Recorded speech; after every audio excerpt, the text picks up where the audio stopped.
everyone, and welcome to another episode of Leaders Insights with me, Claudine Coletti, Managing Editor at Forbes Middle East. Today, I am speaking to the CEO of the Diriyah Gate Development Authority, Mr. Jerry Inzerillo. Welcome to the show, Jerry. Thank you for the good job you're doing. Thank you for your interest in the region, in the kingdom, and thank you for Diriyah. So we're delighted to talk to you. Can you just explain to us, what was the initial vision when they approached you and what appealed to you? Now, in the past, when I was president of Kerzner and we were developing Atlantis and One and Only, I had always heard about Diriyah, and I had a great friend of mine, a Saudi, who was from Diriyah. So I came to the kingdom 20 years ago, now 22 years ago, and he and my friend, we walked through Diriyah, and regrettably, it was in very poor condition. But my friend told me, this is where the Saudi state started. This is our culture. This is our heritage. This is the home of kings and heroes. So I said, but why does it look like this? He says, I don't know, but I could tell you something good. Our governor is going to fix it up now. And by the way, that governor is the wonderful custodian of the two holy mosques, His Majesty King Salman. So all credit goes to him, because 20 plus years ago, he started the restoration of the Saudi birthplace, which is now the UNESCO World Heritage Site of At Tarif, which is the jewel of the Diriyah development. So the Crown Prince said, to anchor the vision of Saudi's tourism profile, to welcome people from all over the world, I would like to make Diriyah one of the great gathering places in the world. And Jerry, will you help me? And I said, you know, Your Royal Highness, I've been around a long time, 50 years in tourism. I got to walk in the footsteps of Nelson Mandela. I got to position Maldives and Mauritius and Bahamas and Morocco. And this would be, at this point in my career, one of the greatest honors I've ever had. So you can count on me. I'm going to come to Saudi, and together with your vision, Vision 2030, and the vision of tourism, we are going to make Diriyah one of the great gathering places, and it deserves to be, because Diriyah is to the Arabian Peninsula. It is to Saudi Arabia what Machu Picchu is to the Peruvians, what the Acropolis is to the Greeks, what the Colosseum is to the Romans. It's not just a beautiful place. It's the origin of a civilization. It's the birthplace of a kingdom. So you're creating something completely unique and appealing to a very wide audience, you know, your local audience, the regional market, but also an international audience that may not have considered Saudi Arabia as a destination for them previously. What are the challenges of that, and how are you approaching it? Tourism, I have always said this. I've said it for 50 years. Tourism is the great ambassador. And thanks to His Majesty, thanks to the Crown Prince, the people are going to come, not by the millions. They're going to come by the tens of millions. And by 2030, the kingdom will be one of the top tourism destinations in the world. We'll attract 100 million people. We will have 27 million people that will visit Riyadh and Diriyah, 7 million of which will visit Diriyah and the UNESCO World Heritage Site and the master plan. So they are coming. And if you look at just what we had to do for 6 months, September until the COVID-19, the numbers of people requesting to come to Saudi Arabia, only for 49 countries in the first phase, were very, very positive. So all of us are quite excited. So things are still in place for you to open phase 1 in 2023 and open the UNESCO heritage site as and when people are ready to travel in 2020. Can you talk me through the other phases? What comes after 23? But Riyadh, one of the most dynamic cities in the world right now, 7.2, almost 7.3 million people,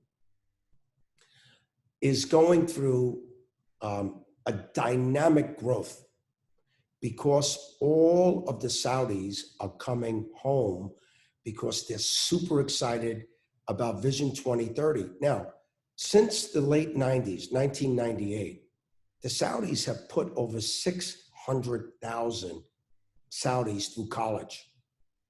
These kids, and anybody under 60 to me is a kid.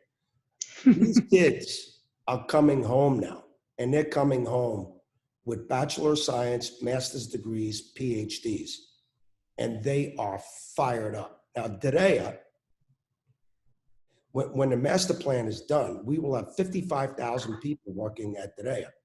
Right now, we're small because we're growing. We're 500 people. But here's what I'm proud of. 83% of our staff are Saudi, but 34% of our staff are Saudi women. And on our Saudi women, 16% of those Saudi women are in management. And not only that, 15% of our staff are from Diriyah, the community we serve. So in Vision 2030, these kids are fired up because they believe in the Crown Prince. And the one thing that's wonderful about the kingdom, which I wish I could say in other countries around the world, is that there's a feeling of optimism here. When I sold everything, when I sold my business, hotels, to help Nelson Mandela when he got out of prison in 1990 in South Africa, 4 years before the election. When Mandela got out of prison, there was an optimism. People were excited. That optimism is here in the kingdom because of His Majesty and the Crown Prince putting all these reforms in. So with Saudiization, as we call it, all these people are coming home and people are seeing the quality of life now. So we are preparing the Riyadh to go from 7 to 8 to 9 million people because the kingdom is the home to the two holy mosques of Mecca and Medina. A lot of people are moving to the kingdom because their faith and the theology, they want their families closer to a very wholesome society that still values family principles and theological family principles in a moderate way.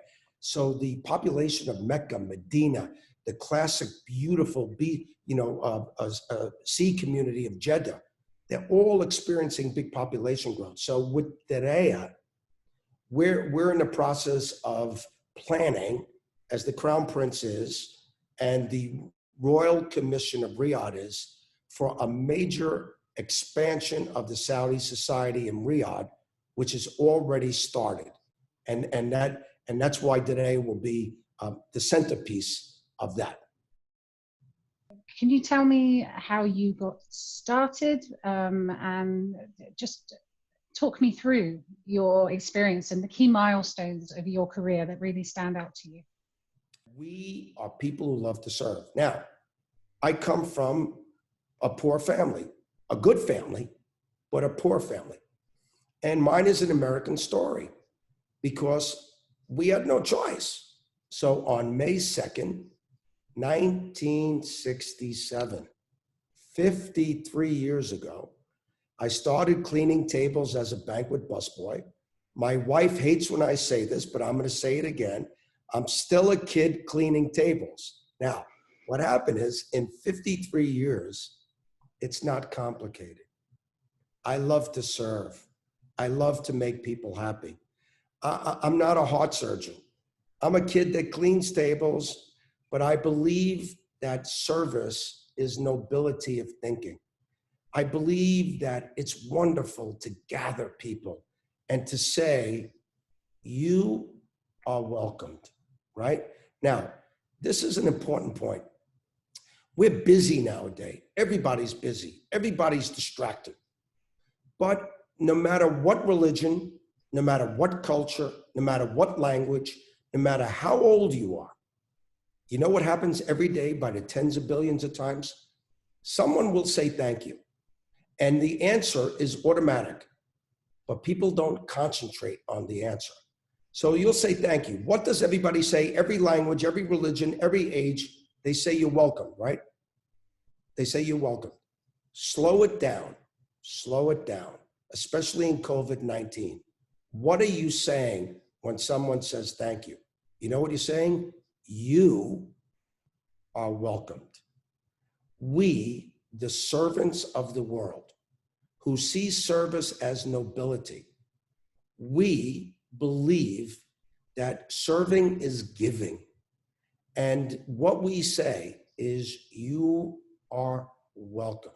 And His Majesty, who is known as one of the most generous, empathetic men, he and the Crown Prince, you know what they want the narrative of Saudi Arabia to be? And one of the reasons why I'm here and why I have the honor of working with the most fired up team I have ever had, these young Saudis, is because they said to me, you are welcomed. That was incredible, Jerry. Very inspirational. Thank you so much for talking to us. And thank you to everyone for watching. I'll see you next time.